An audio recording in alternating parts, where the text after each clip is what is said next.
जी हाँ, हमारे साथ डॉक्टर संदीप त्रिपाठी भी मौजूद हैं। त्रिपाठी जी, किस तरह से आप देखते हैं इन तमाम स्थितियों को, परिस्थितियों को? क्या डोनाल्ड ट्रंप को इस जंग का कोई एग्जिट पॉइंट ढूंढे नहीं मिल रहा है?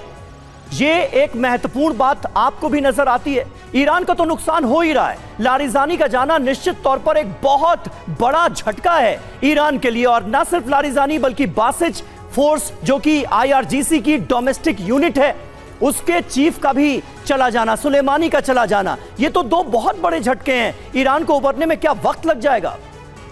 देखिए समीर जी, जब भी इतिहास में इस जंग को लिखा जाएगा तो एक तरफ इतिहास ये लिखेगा कि अमेरिका के अंदर इस्तीफे हो रहे थे, दूसरी तरफ ये लिखा जाएगा कि जंग में टॉप लीडरशिप मारी जा रही थी, लेकिन जंग लड़ने वाला ईरान अभी भी कह रहा है कि हम पूरी शिद्दत के साथ लड़ेंगे, क्योंकि उनकी स्ट्रेटजी बहुत साफ है कि पहले तो हमने युद्ध किया नहीं, लेकिन यदि आपने युद्ध छेड़ा है तो उसका अंत हम करेंगे।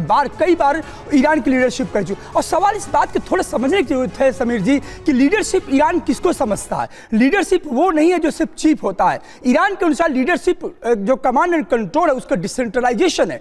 अमेरिका की लीडरशिप ट्रंप के हवाले से उसने कांग्रेस को खत्म किया, उसने सुप्रीम कोर्ट को खत्म कर दिया, और उसके जो खुद के लोग हैं यदि उसकी बात नहीं मार तो उनको भी कहता है कि ये सुरक्षा के लिए सही नहीं थे। इसका मतलब एक तरफ सिर्फ ट्रंप की सनक और दूसरी तरफ एक वो कंट्री, वो मुल्क जो अपने मुल्क के संप्रभुता के लिए पूरी कह सकते हैं शहादत के लिए तैयार है। तो एक तो ये सिनेरियो। दूसरा सबसे बड़ा सवाल ये है कि आपने कहा कि ग्रेसफुल एग्जिट चाहिए अमेरिका को। ग्रेसफुल, देखिए एग्जिट कौन चाहता है? आप इतनी लाव लश्कर के साथ आए थे कि 2-3 दिन में सबका पूरा का पूरा स्ट्रेटजी आपकी सफल हो जाएगी, लेकिन आप ये भूल गए थे कि ईरान की ये जिद है कि मैं बगदाद नहीं बनूंगा, सीरिया नहीं बनूंगा।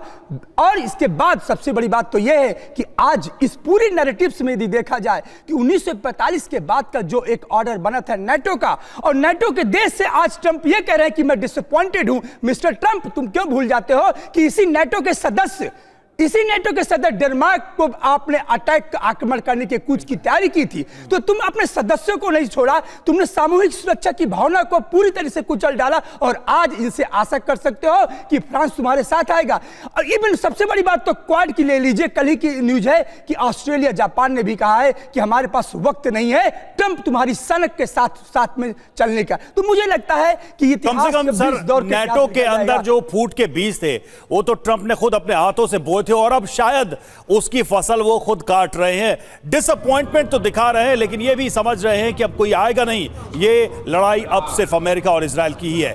और देखिए, इजरायली डिफेंस सिस्टम पर ईरान का हमला और ईरान की कई मिसाइलों को मार गिराया। डिफेंस सिस्टम को ही ईरान ने किया तबाह।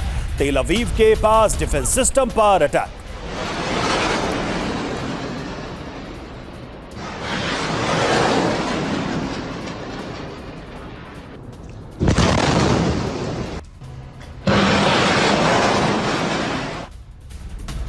और उत्तरी इजराइल पर भी ईरान ने बड़ा हमला किया है। बैक टू बैक सैकड़ों रॉकेट्स एक साथ दागे गए। डिफेंस सिस्टम ने ज्यादातर रॉकेट अटैक्स को नाकाम करने का दावा किया है। हवा में ही इंटरसेप्ट करने के बाद इन रॉकेट्स को ध्वस्त कर दिया गया। कुछ तस्वीरें सामने आई हैं जो आपके सामने।